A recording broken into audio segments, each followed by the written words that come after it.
belles âmes, bienvenue pour cette vidéo où je voudrais un peu parler de l'histoire des femmes qui remonte à très très longtemps. Je vais remonter au temps des sorcières, au temps de tout ça. Au fil des années, la femme, au début, la femme, au temps des sorcières, donc du Moyen-Âge, c'était une femme très indépendante, très libre, très connectée à son intuition, à son énergie féminine.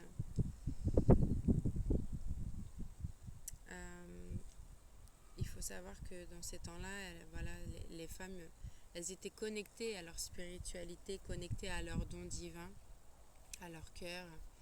Elles soignaient beaucoup avec les plantes, avec les cristaux, avec aussi la visualisation. Et à cette époque-là, les femmes n'avaient pas le droit de travailler, c'est les hommes qui travaillaient. Et les médecins, forcément, c'était que des hommes. Et en fait, il y a eu beaucoup de sorcières qui ont été brûlées. Je pense que vous avez dû en entendre parler. Parce qu'en fait, justement, les hommes ont pu s'apercevoir que malgré l'absence d'études de ces femmes-là, des guérisseuses, parce que les sorcières, en fait, c'était des guérisseuses, que même en l'absence d'études, en fait, elles étaient en capacité de guérir les personnes. Et du coup, ça a créé une peur chez l'homme. Et du coup, cette peur l'a poussé à vouloir dominer la femme, à vouloir la dominer, à vouloir aussi malheureusement lui faire beaucoup de mal. C'est pour ça qu'il y a eu beaucoup de chasse aux sorcières, parce qu'elles détenaient une certaine vérité, ces femmes-là, et elles détenaient cette liberté d'être en tant que femme. Et c'est quelque chose qui faisait peur aux hommes à l'époque, et du coup c'est pour ça qu'il y a eu beaucoup de meurtres à ce moment-là. Après, pour remonter un peu dans le temps, la femme toujours privée d'avoir une activité professionnelle, réduite à devoir se marier très jeune, à devoir être au service de son époux, devoir être une femme au foyer, devoir être cette mère. Et je pense qu'il y a beaucoup de femmes à cette époque-là qui n'avaient pas forcément envie de se marier tout de suite, ou qui n'avaient pas forcément envie d'avoir d'enfants, mais voilà, pour rentrer dans les cases et ne pas être jugée par les autres, ne pas être jugée par sa famille, on rentrait dans ces cases-là et on se conditionnait, on se soumettait à ce conditionnement en fait. Mais quand on est jeune femme, qu'on se marie assez vite, qu'on a des enfants assez vite, du coup on est vite prise en fait dans ce rythme de la société, dans ce rythme de femme au foyer, de maman, d'épouse, et du coup ça laissait pas la place à la femme d'apprendre à se connaître, de savoir qui elle était réellement, de connaître son potentiel, de le développer, de connaître ses ressources, de développer ses dons, d'être connectée à qui elle est vraiment, à sa nature profonde, parce qu'elle était épouse, elle était maman, femme au foyer, mais elle, dans tout ça, en fait, elle n'existait pas, parce qu'elle existait sous des statuts, et du coup, c'est ça qui a fait que la femme s'est déconnectée d'elle au fur et à mesure, qu'elle a perdu sa puissance de femme, et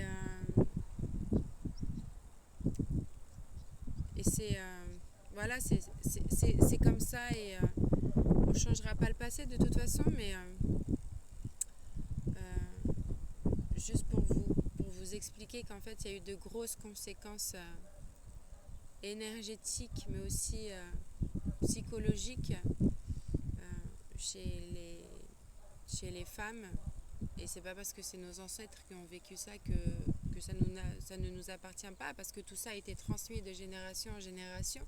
Et on est là, nous, ces femmes guerrières, ces déesses, pour pouvoir en fait changer tout ça, pour pouvoir venir réveiller ce féminin sacré et le laisser s'expandre et le laisser s'exprimer et le laisser être tout puissant et pouvoir mettre cette puissance au service de l'amour inconditionnel, au service de l'harmonie, de la joie, de la foi, de la compassion, de tout ce que vous voulez, qui vous tient à cœur. Il y a eu aussi, pendant le temps des esclavagistes, de l'esclavagisme, le temps de l'esclavage, toutes ces mutilations qui ont été faites à ces femmes noires par des médecins, par des hommes médecins. Il faut savoir, des mutilations au niveau du sexe féminin. Et il faut savoir, je ne me rappelle plus son nom, mais c'est pas très important. L'homme qui a inventé les forceps, c'est l'homme en fait qui a fait ses expériences sur ces femmes noires, sur ces esclaves noirs, sur leur sexe, et qui les a mutilées. Donc en fait, dites-vous que encore à l'heure d'aujourd'hui, les personnes qui accouchent les femmes utilisent des forceps. Mais ces forceps ont été conçus de base pour ces expériences de mutilation sur le sexe féminin. Et en fait, juste quand je le dis, je me dis, mais c'est pas logique en fait. On sait pourquoi ça a été inventé, donc pourquoi continuer à s'en servir? C'est aussi lors des accouchements, il y a beaucoup de personnes, que ce soit des femmes, que ce soit des hommes qui accouchent les femmes, des mutilations autour du sexe de la femme, qui n'ont pas trop envie de se prendre la tête ou qui ont envie que ça aille vite. En fait, ils vont couper. Mais ils vont couper une partie qui est sacrée, en fait, autant pour la femme que pour la terre, que pour l'homme. Et juste ces actes barbares, chirurgicaux, ne devraient plus, à l'heure d'aujourd'hui, faire partie de notre société. Et je pense que ce soit pour les femmes et que ce soit pour les hommes, ce genre d'actes, ce genre de mutilation, ils sont même pas conscients en fait de réellement ce qu'ils sont en train de faire, du carnage qu'ils sont en train de faire sur un espace si sacré. Et c'est pour ça que j'ai envie de parler de tout ça, parce que c'est important qu'on recommence à réfléchir par nous-mêmes et qu'on commence à voir la symbolique des actes qu'il y a derrière aussi. Une sage-femme, un sage-homme qui va faire accoucher la femme, il va pas lui demander il va pas lui demander son autorisation pour la couper, il va la déchirer direct. Mais en fait, notre corps nous appartient, mesdames. On a le droit, on est en droit de dire oui ou de dire non, sauf si vraiment le pronostic vital du bébé est en danger. Ça, oui, je vous l'accorde. Mais c'est notre corps, on a le droit de dire oui ou non. C'est comme, moi je sais que si un jour j'ai des enfants, en fait j'ai pas envie d'accoucher à l'hôpital. J'ai envie d'accoucher dans la nature. J'ai envie d'accoucher en étant, vous voyez, accroupie. Parce que déjà, par rapport au sens de la gravitation c'est comme ça. Donc d'accoucher allongé, ça n'a strictement rien de logique, parce que ça ne facilite aucunement la sortie du bébé, alors que d'accoucher dans le sens de la gravitation, de la gravité, oui, c'est beaucoup plus logique déjà. Et j'ai déjà entendu des histoires de femmes qui ont voulu accoucher de leur côté, qui ont beaucoup été jugées par le corps médical. Mais voilà, restez sur vos positions. Si c'est ce que vous voulez, vraiment rester sur vos positions. Peu importe qu'on vous juge ou pas. Cette réaction leur appartient.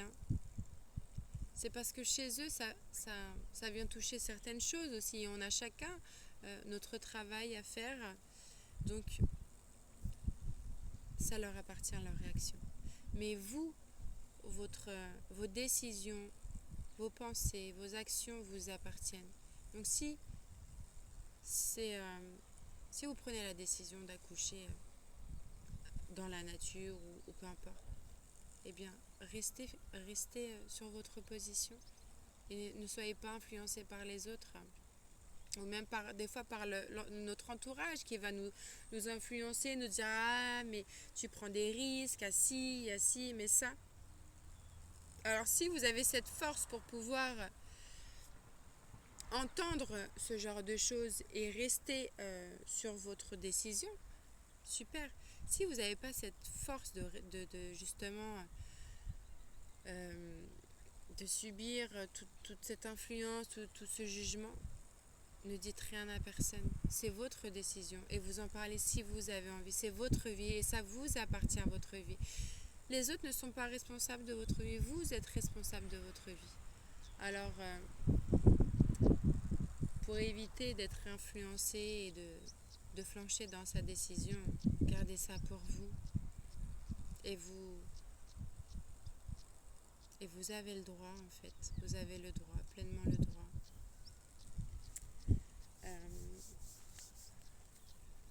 Je voulais parler aussi un peu des menstruations. Je sais qu'il y a une majorité de femmes qui voient les menstruations comme quelque chose de sale ou de honteux. Parce que voilà, c'est vu de cette manière-là par la société. Ça a été véhiculé, cette image, à travers toute la société. Mais je souhaite juste rappeler que les menstruations, c'est un processus biologique, c'est un processus également spirituel qui nous connecte profondément à la terre. Et que c'est sacré en fait ce sang, parce que ce sang, il est là pour venir accueillir la vie.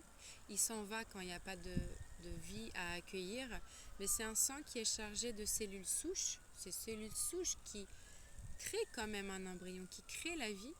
Et c'est sacré ça, mesdames, de créer la vie.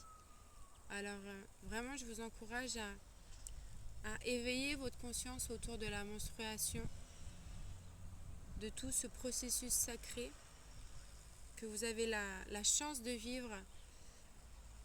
En tout cas, pour moi, je sais que tous les mois, quand j'ai mes règles et que je perds ce sang, je recueille ce sang dans une cup, je le remets à la terre symboliquement en remerciant et en posant l'intention de renaître, encore une fois, encore plus dans ma vérité, encore plus dans mon féminin sacré. Et c'est des rituels qui en tout cas, m'aident énormément à sacraliser la femme que je suis, la déesse que je suis, et à sacraliser cette étape dans le processus de menstruation.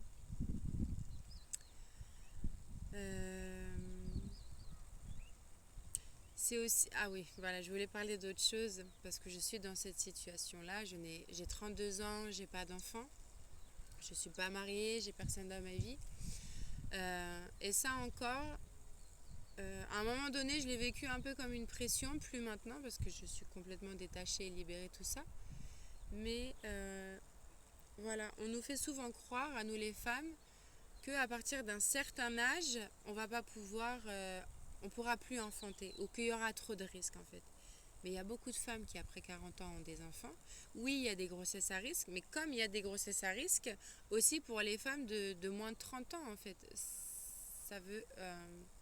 Ça n'empêche pas le danger, qu'on ait 20, 30 ans, 40 ans, 50 ans. Le danger peut toujours apparaître. Mais voilà, cette pression, cette horloge biologique, oui, fais attention, après 30 ans, après 35 ans, nanani. Et du coup, je pense qu'il y a beaucoup de femmes qui ont pris la décision d'avoir un enfant, pas parce qu'elles le souhaitaient réellement, mais parce qu'en fait, il y a cette horloge biologique dans la tête qui tourne inconsciemment, qui a été mise par la société, et qui du coup les influence dans leurs décisions, mais du coup, ça fait que leur choix n'est pas réellement conscient. Et pour moi, c'est ça le plus important dans ma vie, c'est de prendre des décisions en étant pleinement consciente à ce moment-là, quand je prends mes décisions. Donc, à un moment donné, il y a quelques mois, grâce à un livre que j'ai lu, d'ailleurs, c'est Le pouvoir des femmes invaincues. Vous allez le retrouver avec le titre, l'auteur, je ne m'en rappelle plus, mais Le pouvoir des femmes invaincues. Il a été super ce livre, vraiment je vous le recommande. Moi ça m'a permis de conscientiser beaucoup de choses et de débloquer des choses. Et du coup, grâce à ce livre, à un moment donné, je me suis dit, mais oui Cindy, si tu veux pas d'enfant, t'as le droit en fait. Tu as le droit, c'est pas parce que tu es une femme que tu es obligée d'avoir un enfant. Et c'est ce que j'ai envie de vous dire, mesdames. C'est pas parce que vous êtes des femmes que vous êtes obligées d'enfanter. Vous avez le droit d'avoir envie. Vous avez le droit de ne pas avoir envie. Et il est là le plus important, c'est d'être consciente de ça et de faire ses choix en pleine conscience. C'est aussi... voilà, ça fait pas si longtemps que ça que les femmes ont le droit de travailler. Des fois, ça peut être mal vu, une femme qui est carriériste, qui n'a pas d'enfant, tout ça. Mais encore une fois, ça vous appartient. La réaction des autres ne vous appartient pas. Vous ne pourrez jamais contrôler ce que les autres pensent de vous. Mais vous pouvez contrôler ce que vous pensez de vous-même.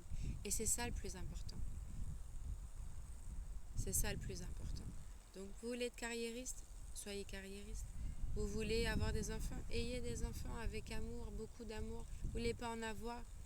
Tout est juste. Tout est juste. Donc voilà. S'il y a des hommes qui regardent cette vidéo, tant mieux. Parce que c'est aussi important pour vous de comprendre aussi tout le parcours de la femme jusqu'à aujourd'hui. Tout ce qu'elle a pu traverser, tout ce qu'elle a pu endurer comme souffrance. Et de regarder ces moments, ces périodes où elle a ses règles, ces périodes où elle est enceinte, ces périodes où ses hormones sont un peu détraquées, où elle est un peu plus sensible, un peu plus à fleur de peau, ou au contraire elle a très envie de faire carrière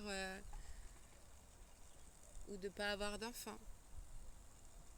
Voilà, il y a toute cette histoire, toutes ces mémoires derrière qui fait que à l'heure d'aujourd'hui, en tant que femme, on a vraiment besoin et envie de retrouver notre liberté d'être, de renouer avec notre féminin sacré. Et vous aussi, messieurs, vous avez aussi beaucoup de chemin à faire comme nous pour renouer avec votre féminin sacré, parce qu'on a tous ça en nous, le masculin, le féminin sacré. Et après, on unit les deux et c'est merveilleux. Voilà. Gratitude.